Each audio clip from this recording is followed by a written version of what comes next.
Welcome, young makers and creators, to The Explainer. If you're someone who just loves to build, tinker, or create with your hands, you are literally in the exact right place. Okay, let's dive into this. Today, we're looking at something profoundly special: the immense, enduring value of traditional crafts in our super fast-paced digital-first world. We're going to explore a beautiful short documentary about a master clockmaker, and trust me, the lessons hidden inside his workshop, they're absolutely crucial for anyone trying to create something meaningful today. So in a world of smartwatches, why fix a gear? Think about your day-to-day life for a second. We live in this crazy culture of the instant upgrade. Screen cracks? Bam, buy a new phone. Your smart wearable stops tracking your steps? Toss it, order the next model with one click, and get it delivered tomorrow. Everything around us is moving at breakneck speed. It's digital, it's disposable, and honestly, it's kind of fleeting. We're constantly swiping, tapping, and replacing. So why on earth would anyone spend hours, days, or even weeks hunched over a desk trying to fix one tiny, broken mechanical gear? Let's just slow down for a moment here. Look at this stark contrast. On one side, you've got our modern habit, the instant, thoughtless replacement of broken items. It's efficient, sure, but it's empty. On the other side, traditional craft, the act of repairing by hand with genuine patience. The crucial point here is that this isn't just about fixing a clock. No, it's about a fundamentally different way of interacting with the physical world. There's this deep, tactile satisfaction in craftsmanship, in knowing exactly how a thing works, really understanding its mechanics, and breathing life back into it through sheer patience and skill. Section 1. Meet the Master Clockmaker, 50 Years of Ticking Clocks. To truly wrap our heads around this philosophy of patience, we kind of need to leave the loud modern streets behind. Imagine walking down a hidden, narrow cobblestone alleyway right into a tiny, quiet workshop. Every single morning, Mr. Kareem, a 74-year-old master clockmaker, opens that old, heavy wooden door to a world of tiny gears and springs. Just picture the atmosphere for a second. The rich scent of aged wood and metal polish, the ambient symphony of dozens of clocks ticking in perfect, yet chaotic unison. Mr. Kareem sits down at his well-worn bench.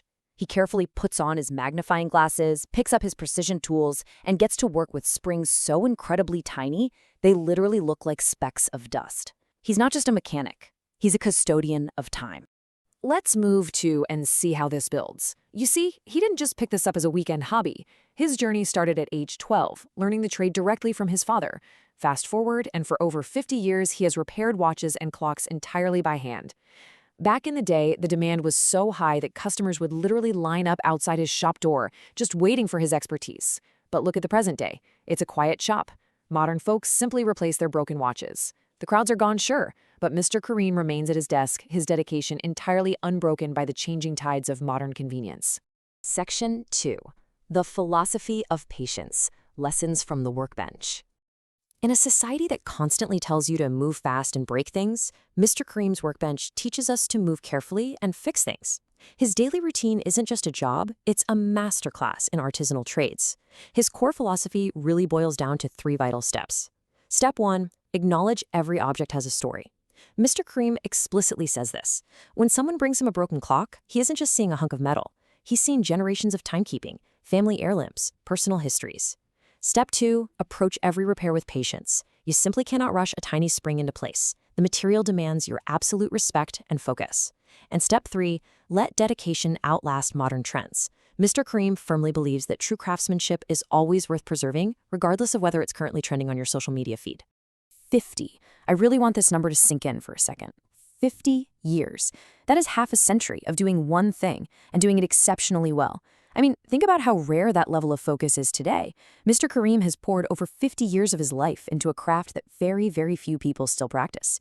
It's an incredible testament to the fact that when you find something truly meaningful to build or repair with your own 2 hands, a lifetime almost doesn't feel like enough time to master it. Section 3. Passing the torch. The next generation of makers. Now, what's really interesting about this slide is you might be thinking this is just some sad story about a dying art. But traditional skills survive by being handed down to young hands. They survive through that beautiful mentor and mentee relationship. Enter Ali, a young student who visits Mr. Kareem's shop regularly, incredibly eager to learn the trade. If you're watching this, Ali is basically your avatar. He's the young maker stepping out of the digital noise and into the physical, tactile reality of traditional craftsmanship. He's willing to actually sit, observe, and learn from a master. Because of Ali, we can truly define hope in Mr. Kareem's shop. Hope is seeing a 50-year-old life's work and legacy continue through the eager hands of the youth.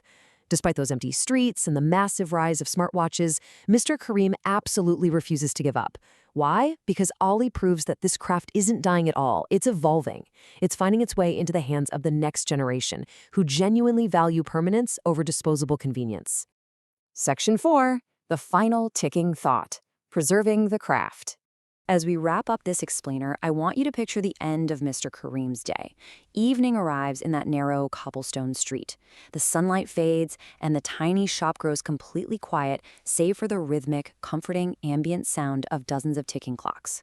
Mr. Kareem packs away his tiny springs. He carefully, proudly closes his toolbox on another day of dedicated work. He looks around his shop, smiles, and shares this thought. Time never stops, and neither should passion. One day I will be gone, but these clocks and the lessons they taught me will keep ticking. And this brilliantly illustrates the entire heart of traditional craftsmanship. It's not about the ego of the maker. It's about creating and repairing things that will outlast you. It's about building a legacy of patience, focus, and enduring quality. Which leaves us with one final, really important question for you to ponder. What craft will you keep ticking? Mr. Kareem found his life's work in tiny gears and springs. So what's your craft? In a world that is practically begging you to consume quickly and discard easily, I challenge you to pick up a tool, learn a traditional skill, and build something that actually lasts. Build your own legacy. Thank you so much for joining me on this explainer, and until next time, keep making, keep building, and keep learning.